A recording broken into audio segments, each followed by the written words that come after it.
Shalom, la paracha qu'on va lire Be'ezrat Hashem ce Shabbat, elle s'appelle Parashat Teruma. Teruma, on va lire tous les offrandes que les bénis Israël, et il fallait qu'ils ramènent pour la construction des Beth Amikdash. Mais tout d'abord, la paracha qu'on a lue avant, Parashat Mishpatim, on a vu là-bas que Moshe Rabbeinu il est monté au Har Sinaï, et Yoshua il a attendu Moshe Rabbeinu 40 jours en bas de Har Sinaï. Après que Moshe Rabbeinu leur a donné la Torah au béni Israël, Akadosh Baruch Hu ordonne le peuple d'Israël de construire un Mikdash avant qu'il rentre en Eretz Israël. Et ce sera un Beth Amikdash, un hôtel temporaire qui pourront les démonter et les monter. Et dans la paracha, on va voir comment ça doit être construit, cet hôtel qui doit faire en bois et en tissu, les peaux des animaux. Et on a dit pourquoi, pour qu'ils puissent les démonter et les démonter pour pouvoir continuer la route. Akadosh Baruch Hu ordonne au béni Israël qu'il faut qu'ils ramènent des offrandes pour la construction des Beth Amikdash. Et on va dans la paracha, il y a 13 sorts qui doivent ramener des matières, 13 sortes de matières qui doivent ramener pour construire le Beth Amikdash. Zahav, or, kesef, argent, nechoshet, cuivre, orod ba'alei chaim, les peaux des animaux, exim, des bois, shmanim, des huiles, ve'avne, chen, et des pierres précieuses.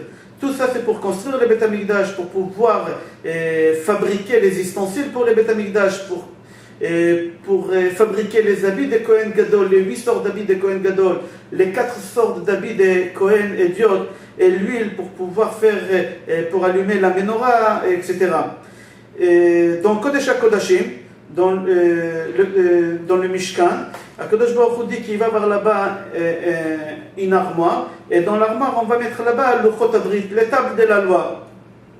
Et sur la caporette, il va avoir là-bas 2 formes de bébés qui vont avoir les ailes qui sont ouvertes, et le visage qui vont avoir ces formes, ce sera le visage d'un enfant. Et c'est marqué dans la paracha où Penehem Ishel Re'eu, et un visage il va regarder l'autre visage. En français on les appelle les chérubins. Akadosh Baruch Hu dit aussi à Moshe Rabbeinu que toute la prophétie qu'Akadosh Baruch Hu il va donner, ça va sortir entre ces 2 chérubins, entre ces 2 images de bébés, d'enfants, avec les ailes qui sont ouvertes. C'est de là-bas toute la prophétie elle va sortir. Après on va dans la paracha, la façon qu'il faut construire le shulchan, la table, elle doit être faite me'atzeh shittim, de bois de shittim, couvert d'or pur. Ce shulchan-là, cette table-là, c'était spécial pour pouvoir mettre les 12 lechem apanim, les 12 pains qu'on appelait lechem apanim. Il y a plusieurs explications pourquoi ça s'appelle lechem apanim, parce que de chaque côté qu'on voyait le pain, il avait la même forme. Il y a une autre Gemara qui dit, mais même si on retournait le pain, alors il avait la même forme que l'autre côté. C'est pour ça qu'on l'appelait lechem apanim. Tous les ustensiles de Beth Amikdash, ils doivent être d'or pur.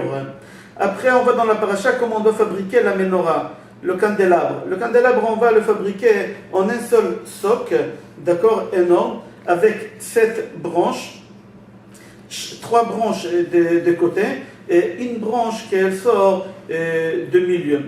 Et aussi, on va dans la paracha comment il faut fabriquer tous les ustensiles pour pouvoir après allumer la menorah, que ça doit être aussi en or.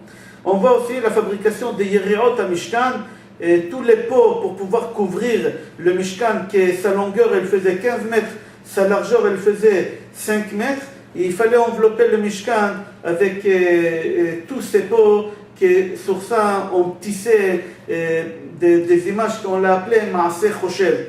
C'était des images qu'il fallait être spécialiste pour pouvoir ces choses-là. Après on voit aussi la construction de Mishkan en lui-même, qu'il fallait que lui-même il soit fabriqué de bois, de shittim. L'auteur de chaque bois elle devait être 5 mètres et sa largeur de 75 cm.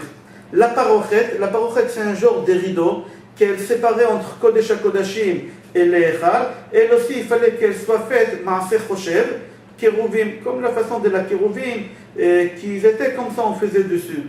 Après on voit le Chatzer à Mishkan. Le Chatzer c'est un genre d'un carré où les gens ils pouvaient se réunir, où aussi on a fabriqué le Mishkan. Ils avaient un espace que les gens ils pouvaient venir se réunir autour. Sa taille il faisait 50 mètres de longueur, de largeur 25 mètres. Et la plus grosse partie de ce terrain-là, c'était pour la Hazara. Dans cette paracha qu'on va lire, Bezrat Hashem, il y a 96 Pesukim. Et la paracha de la semaine prochaine, on va lire Bezrat Hashem, parachat Tetzaveh, on va voir le détail comment il fallait construire le Beth Amikdash. Shabbat Shalom et Kol Tov.